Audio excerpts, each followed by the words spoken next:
Hello, friends. Welcome back to the cabin. My name is Tim Martin with Covenant Creation on YouTube. Here's what I have today. The radical idea leads to the big dance. I have a must-see movie clip. Woohoo! And I finish with the proof of the roll call. So let us begin. The Old Covenant begins with Genesis 1:1. I know, it's such a radical idea. Old Testament means Old Covenant, technically. Duh. But have we really thought about what that means as preterists? Starting in Genesis 1:1, the Old Covenant age is the beginning of the Old Covenant order? Well, the context for biblical eschatology opens here. In the beginning, God created the heavens and the earth.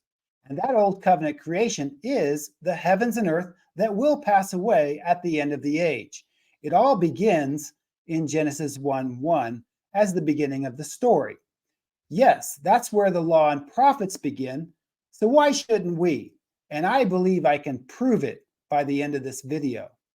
When Jeff and I published Beyond Creation Science in 2007, we set up our website, beyondcreationscience.com, to archive related material from other sources that we found helpful.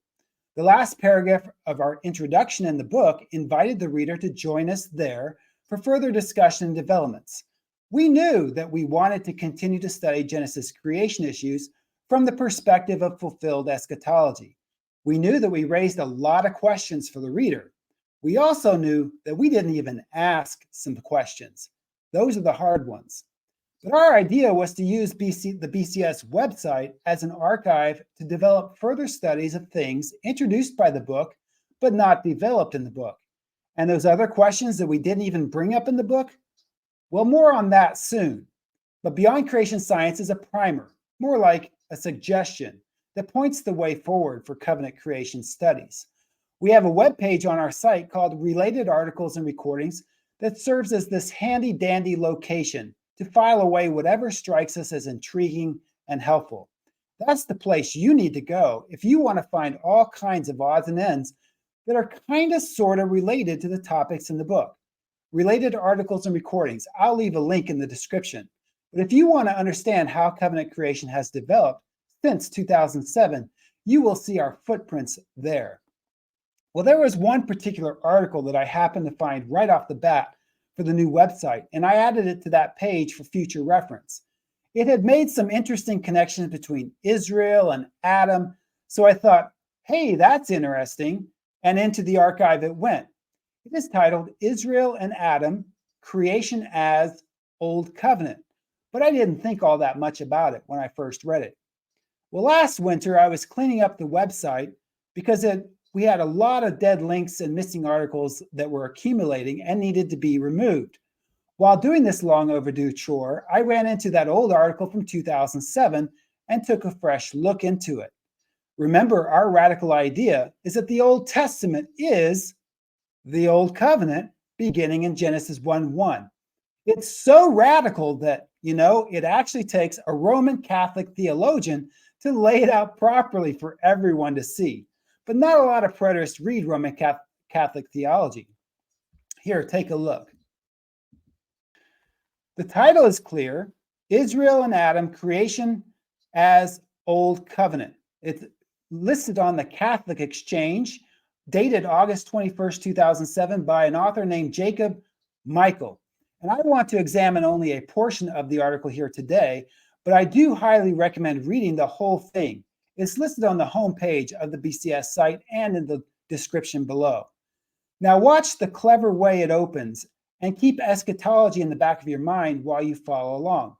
My comments are in the bottom in purple. In his epistle to the Galatians, St. Paul rebukes the Christians in Galatia for wishing to receive circumcision and bind themselves to the old covenant. As part of his argument, he makes this statement. As many as are of the works of the law are under a curse. As it is written, cursed is everyone who does not abide by all the things written in the book of the law and do them. Galatians chapter 3, verse 10. Now note that circumcision is a sign of the old covenant that predates Moses by centuries. And we can see that in Galatians 3:17. So from the very beginning in Paul's theology, circumcision and law are united. Let's continue. He quotes here from the book of Deuteronomy, in the 27th chapter, wherein Israel swears a covenant oath and binds themselves to a curse if they break the covenant. The history of Israel shows clearly that they did, in fact, break that covenant and that they did come under the curse associated with it. The curse, as Deuteronomy spelled it out, culminates in exile. In St. Paul's own time, Judah was under Roman rule, still in slavery to a foreign power. And the prophetic and intertestamental literature makes it clear that the Jews considered these things as evidence that they were still under that covenant curse. And that's an interesting connection. Curse equals exile. St. Paul's argument then is something like the following. The covenant to which Israel bound themselves came with an attached curse because Israel broke the covenant. The curse is even now still in effect. To receive circumcision and enter into that covenant is to enter into the curse, which currently governs that covenant. Therefore, as many as are of the works of the law or of the cursed covenant are under a curse. This will be our point of departure for considering the situation of all creation after the fall of Adam. In the epistle to the Hebrews, the old covenant is compared to creation itself. In the first chapter, Christ, as the mediator of the new covenant, is contrasted to the angels who mediated the old covenant. Christ's superiority to the angels is demonstrated in order to show that the new covenant is superior to the old. Quoting from the Psalms, Hebrews says, "Thou, Lord, didst found the earth in the beginning, and the heavens are the work of thy hands. They will perish, but thou remainest. They will all grow old like a garment, like a mantle. Thou wilt roll them up, and they will be changed. But thou art the same, and thy years will never end." Later, the same language is used with regard to the old covenant. In speaking of a new covenant, he treats the first as obsolete, and what is becoming obsolete and growing old is ready to vanish away. Very same word there from Hebrews chapter 1. He says there is a parallel link here between the old covenant and the creation itself. Both are said to be growing old. St. Paul says that the old covenant is under a curse, while we see in Genesis that the earth itself comes under a curse when Adam sins. Because you have listened to the voice of your wife and have eaten of the tree of which I commanded you, you shall not eat of it. Cursed is the ground because of you. Genesis 3:17. If receiving circumcision as a religious rite of the old covenant puts an individual under a cursed system, and one which is in the process of growing old and decaying, it would seem that the same can be said of anyone who is born into this world. We are born into a covenant that is under a curse, and it is getting ready to pass away. This is more true than we may realize at first because the creation itself was part of God's original covenant with Adam. If you're a preterist, you've noticed the bold here. We are born into a covenant that is under a curse and is getting ready to pass away. That should spark a question in your mind. Which world do we inhabit? Speaking to all Israel through the prophet Hosea, God makes this accusation. For I desire steadfast love and not sacrifice, the knowledge of God rather than burnt offerings. But like Adam, they transgressed the covenant. There they dealt faithlessly with me. Gilead is a city of evildoers tracked with blood. Hosea 6:6-8. Adam is said to have transgressed the covenant when he sinned. What covenant did he break? Biblical scholars today recognize that there was a covenant sworn by God with creation when he made the world and sanctified it on the seventh day. And I'll just note here in my comment, the whole concept of God speaking is God's word, which is related to God's covenant. And that brings to mind the idea of relationship.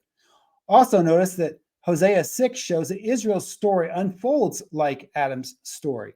And that's a big theme as well, because just like Adam was made in the wilderness, then placed in the Garden of Eden and given a law, and then broke that law and was exiled to the wilderness, so we find with the story of Israel. Israel was made in the wilderness at Sinai. They were given and placed into the promised land and given the law.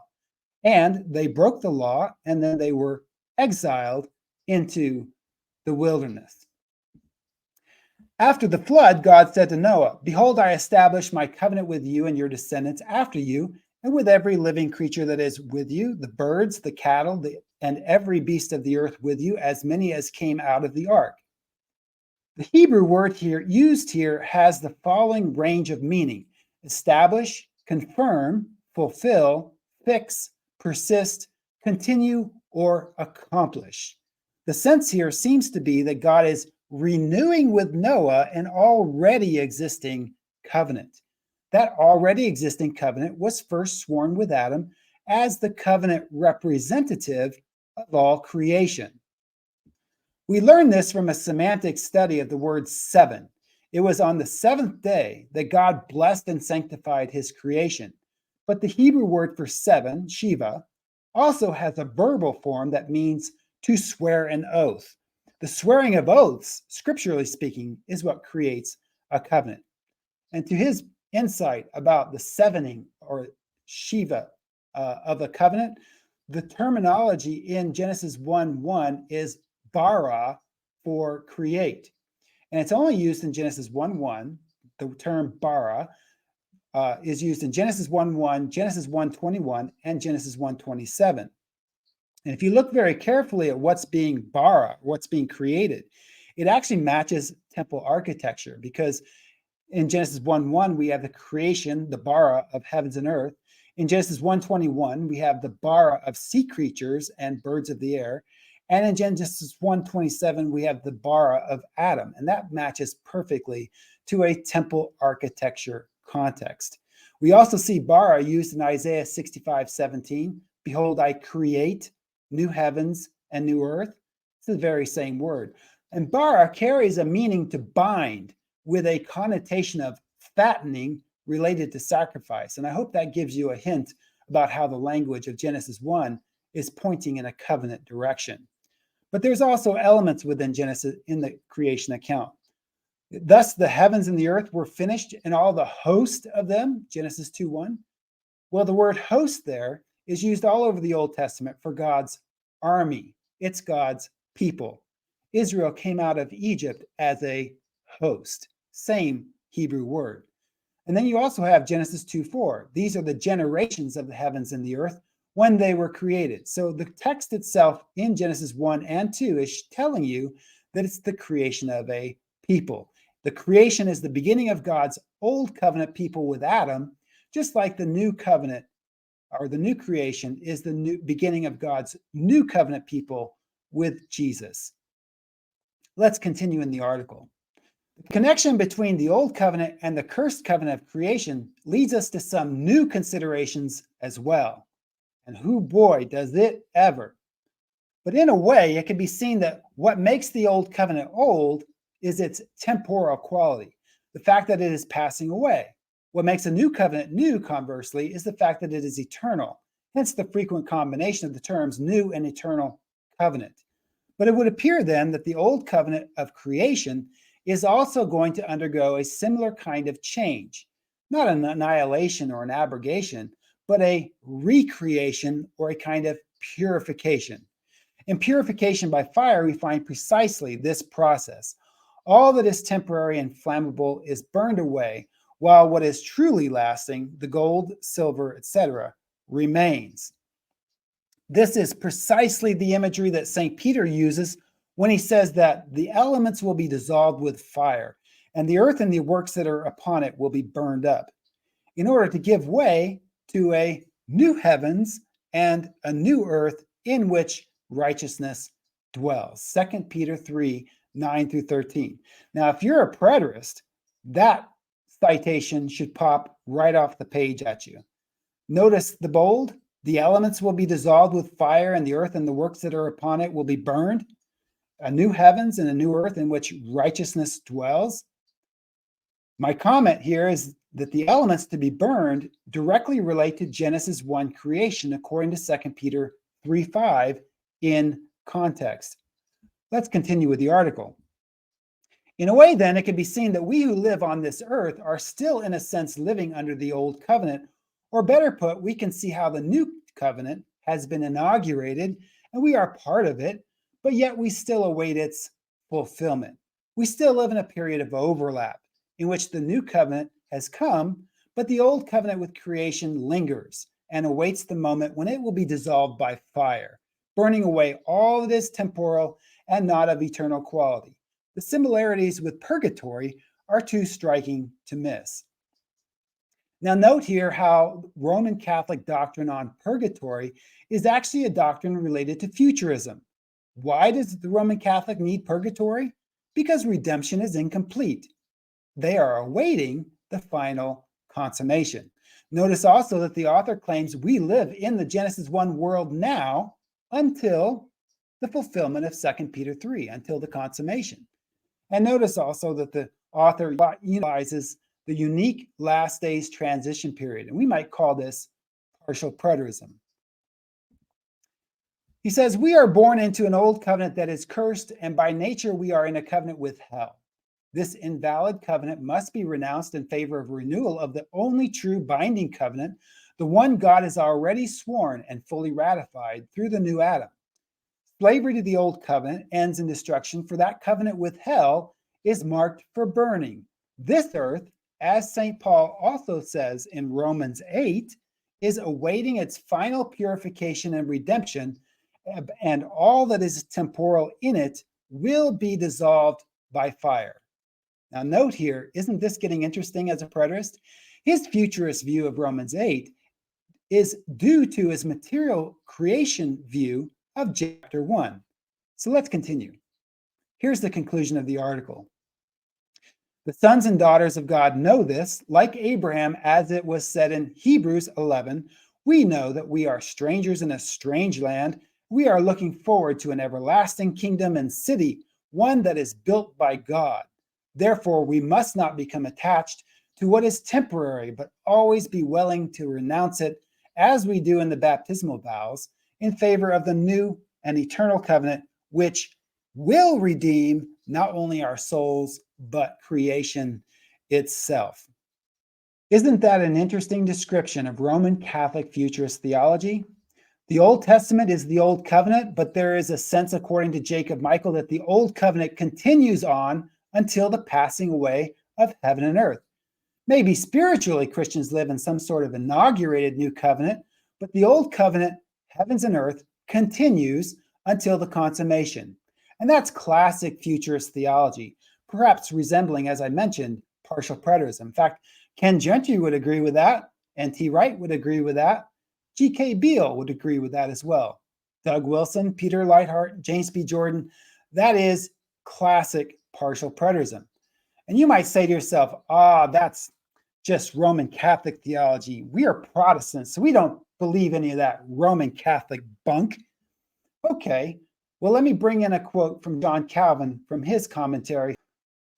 Moreover, there is no doubt that it was the design of God to provide for all of Noah's posterity. It was not therefore a private covenant confirmed with one family only, but one which is common to all people, and which shall flourish in all ages to the end of the world. And truly, since at the present time impiety overflows not less than in the age of Noah, it is especially necessary that the water should be restrained by his word of God, as by 1,000 bolts and bars, lest they should break forth to destroy us. Wherefore, relying on this promise, let us look forward to the last day, in which the consuming fire shall purify heaven and earth. My main point is that John Calvin has the same framework as Jacob Michael. Look at how John Calvin associated Noah's flood in Genesis and the renewed Noahic covenant with creation as that which relates to his future view of consummation with the fulfillment of 2 Peter 3. He says that the Noahic covenant looks forward to the consummation. I find that fascinating. Was absolutely correct to make the connection to 2 Peter 3, but absolutely wrong when he futurizes the fulfillment at the end of the world. Now, why did Calvin make that future? Because Calvin assumed the Noah's flood story takes place in the context of planet Earth history rather than covenant history. Where did he get that context from? He got it from his presupposition about the meaning of Genesis 1 as material creation, just like Max King. John Calvin and Max King actually work from the exact same unexamined assumption regarding the meaning of the heavens and earth of Genesis chapter 1. It gets a little bit tricky here for full preterists who want to be Calvinist. I began studying Calvinist theology in 1990 at a Presbyterian school in Opelousas, Louisiana. I was a junior in high school when I began my journey with Reformed theology, and I think I know it pretty well. But in classical Reformed theology, the elect don't get gathered until the consummation at the end of the material creation, which John Calvin taught would be someday fulfilled in 2 Peter 3. So the parallel text here used for the gathering of the elect in all of the confessions and doctrine books for Reformed theology, well, that's actually Matthew 24:31. And he will send his angels with a great sound of a trumpet, and they will gather together his elect from the four winds, from one end of heaven to the other. Now let me sum up here where we are in this video. The Calvinist Reformed doctrine of living in the same world of Noah and Adam as this world is identical to Roman Catholic theology. And we could add to this that the idea of the harvest of the wheat and the tares in Matthew chapter 13 and Jesus' parable is the harvest of God's field from the very beginning, the enemy being the serpent. The next thing we can add is that the burning of the weeds and the chaff of Matthew chapter 13 occurs at the supposedly future end of the age, which Calvin viewed as the end of the material creation. Calvinist theology has always viewed this as the harvest of the elect since creation, Matthew chapter 24, and awaiting its fulfillment at the end of material creation. Now that sparks a really interesting question. How does a full preterist apply election salvation theology beyond the end of the age? Inquiring minds want to know, and I hope that raises some questions for you. I have some ideas, but that'll have to wait for another time. So we've seen how Roman Catholic theology and classic Reformed theology both work from the same context of Genesis 1 creation. Earlier this year, Douglas Wilson of Canon Press in Moscow, Idaho, a contemporary evangelical pastor and theologian, did a video on full preterism based on Hebrews 1 called Like a Pair of Old Jeans. Video link in the description. One of the fascinating details of that video is that Doug didn't argue eschatology from prophetic texts. No, he retreated from any discussion of details in prophetic texts entirely. He argued against full preterism by way of something far more fundamental for many, many conservative Christians. Doug Wilson argued against full preterism by way of the obvious link to Genesis 1 in Hebrews 1, 10, and 11, and simply assumed without question that Genesis 1 is about the creation of the material universe, just like Jacob Michael, just like John Calvin, just like Max King. And then a few days later, Travis Drum responded with his own video titled Doug Wilson's Old Jeans. Link is also in the description. And Travis did a great job of showing that the heavens and earth passing away in Hebrews 1 is the same as the Old Covenant order referenced in Hebrews 8:13. The very link Jacob Michael highlighted at the beginning of this article, Adam and Israel, creation as Old Covenant, where we started. So I got very excited, and I sent Travis a link to the article and asked him if he had ever considered the specific question about the in the beginning link in Hebrews 1, 10, and 11 to Genesis 1, 1 through Psalm 102.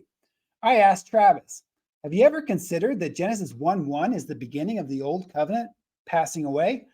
I mean, that's Doug Wilson's main central argument. And that's why I sent the link to Adam in Israel, creation as Old Covenant, to Travis. And I asked him that question. And I asked him to take a look at the article. But the more I think about it, I can only imagine Travis thinking, who is this Tim Martin? Why is this nut in Montana sending me a Roman Catholic theology article? I mean, it's probably not the best way to win friends and influence people in the preterist community. I mean, I know, hey, check out this Roman Catholic article I found. It's the bomb. I know there are a few exceptions, but preterists aren't really into Roman Catholic theology. Well, Travis, if you're watching, the reason I sent you that Roman Catholic article as related to your response to Doug Wilson is simple. I sent it because Doug Wilson was teaching classic Roman Catholic doctrine. Those ideas of the material creation and a matching futurist material eschatology that Wilson used to attack full preterism are all rooted in the old Roman Catholic doctrine sourced in Augustine's framework, which is all rooted in Augustine's material view of Genesis creation and material view of eschatology. All eschatology flows naturally out of protology of Genesis 1 creation. Doug Wilson does understand that very clearly, and his argument for futurism is based on Genesis 1 as material creation. You see, everyone is at this big dance when it comes to the story of the Bible. Imagine the situation as the high school prom. All the different historical theologies may have differences about various theological topics and textual interpretations and implications in the details. You know, there might be a fight going on out in the parking lot with a few kids who throw down, but still, all the kids from town are at the big dance. Everyone agrees on the overall big picture context of the Bible from Genesis to Revelation. And we full preterists just showed up at this big dance saying, hey, you've got the ending all wrong because you assume the passing away of the heaven and earth is the end of the material creation. And I mean, have we preterists even considered why that tends to not fly for futurists? Well, Doug Wilson explained why. It's because most modern Christians believe Genesis 1 describes material creation. And if you don't believe it, you can't dance here at the big dance. And here we are as full preterists. We are the new guy showing up late to the big dance. And theologically speaking, we are playing a new kind of music. It's kind of like a music that no one at this big dance has ever heard before. The other kids don't like it, and we are dismissed as, well, a bunch of nuts. The best analogy of the current situation would be that famous movie from 1985, Back to the Future. You remember that movie. If you have never seen that movie before, please stop this video here right now and go watch the clip that I put in the description. Just pause and go watch. Trust me, you need to see this clip. I'll wait. Well, Back to the Future is known as the perfect movie script. You've got philosophy in there. There's the question of time travel. There's predestination. There's free will issues. It's the story of Marty McFly going back to the future to save his life and everything he knows. At the very end of the movie, there's a guitar scene at the big high school dance, and everyone is there. It's the big dance, and Marty McFly has got to get his mom and dad together, or he's going to cease to exist. And if you remember the story, the band member can't play because he hurt his hand. So Marty McFly starts playing on the guitar so the dance can go on, so his parents can dance, so they will kiss, so they will get married, so Marty McFly can exist, right? It's an awesome movie scene. Marty, of course, starts on the guitar playing Earth Angel, a real oldie for that time in the 1950s. Well, preterism is a lot like Marty McFly showing up at the high school dance. If preterists don't do their job, then they are just going to cease to exist, maybe be relegated to the theological dustbin of history. But then something happens in the movie and his parents kiss, and Marty McFly comes back full strength because something worked. Something really, really worked. That's preterism. Well, then Marty takes that guitar and he starts playing Johnny Be Good, which is, anachronistic for them. And they just start dancing. Oh my, what is that sound? In fact, the guitarist with the hurt hand calls the record label from a side room and he says, "I found that new sound you're looking for," and he sticks the phone out. I mean, that's preterism. We just showed up to the big dance and we're playing music that no one has ever heard before, and that's a problem. Marty McFly takes the guitar from Johnny B. Good, the old Barry song, and then does a guitar solo straight to Van Halen.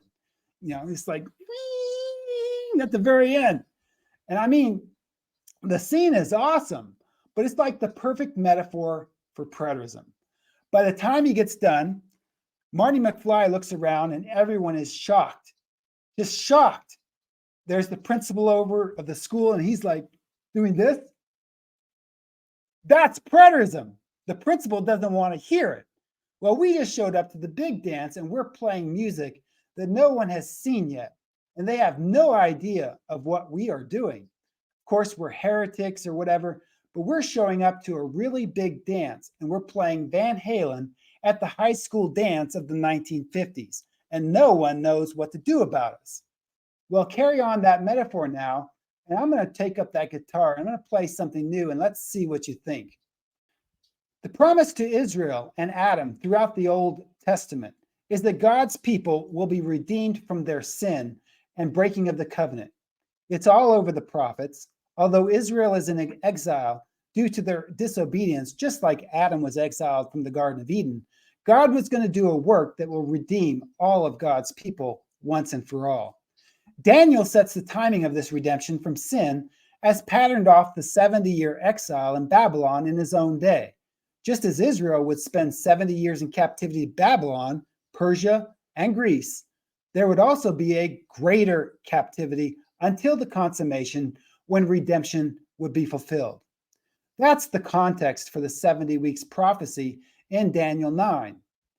What does Daniel say about the end of the 70 weeks? It has to do with all of God's promises to Israel, even rooted in the promise of resurrection, first given to Adam and Eve in the garden. 70 weeks are determined for your people and for your holy city to finish transgression. The idea there is to fill up the transgression, to make an end of sins, to make reconciliation for iniquity, to bring in everlasting righteousness. That's the new covenant, the new heavens and the new earth.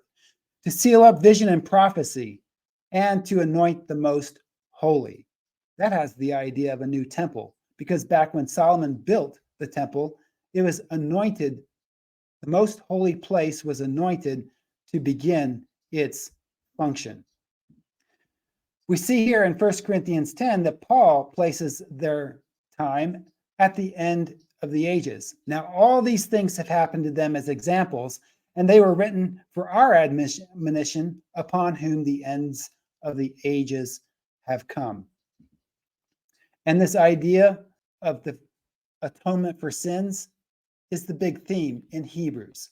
Notice we read in Hebrews 9, and for this reason, he is the mediator of the new covenant by means of death for the redemption of the transgressions under the first covenant, that those who are called may receive the promise of the eternal inheritance.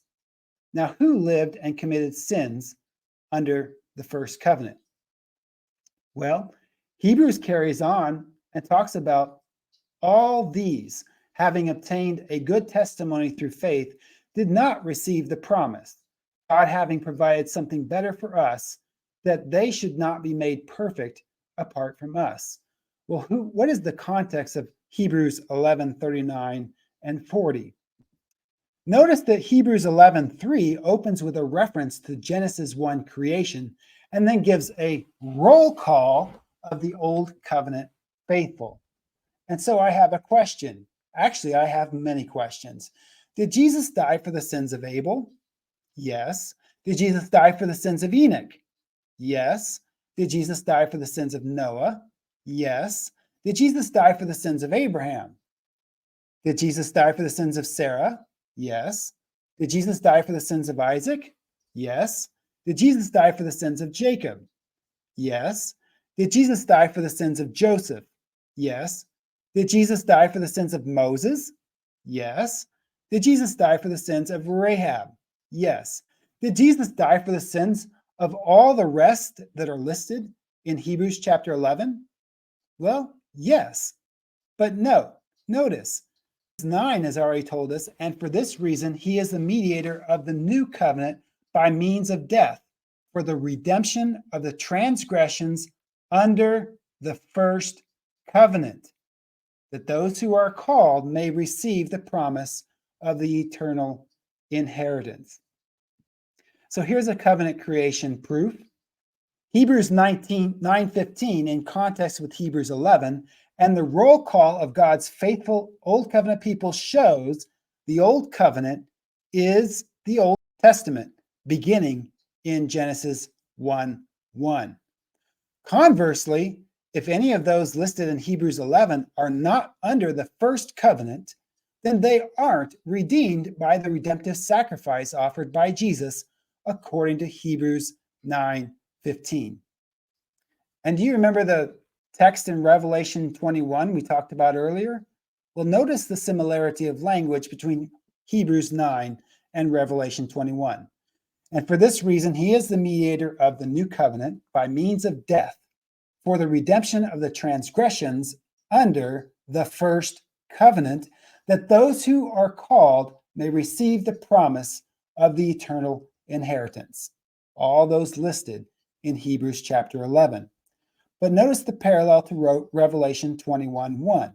John writes, "Now I saw a new heaven and a new earth, for the first heaven and the first earth had passed away. Also, there was no more sea."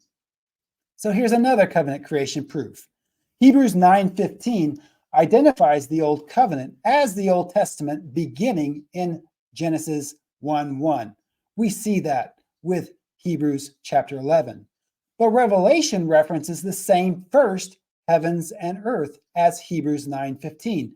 Therefore, Revelation 21:1 proves that the Genesis 1 creation passed away, including the sea first introduced in Genesis 1.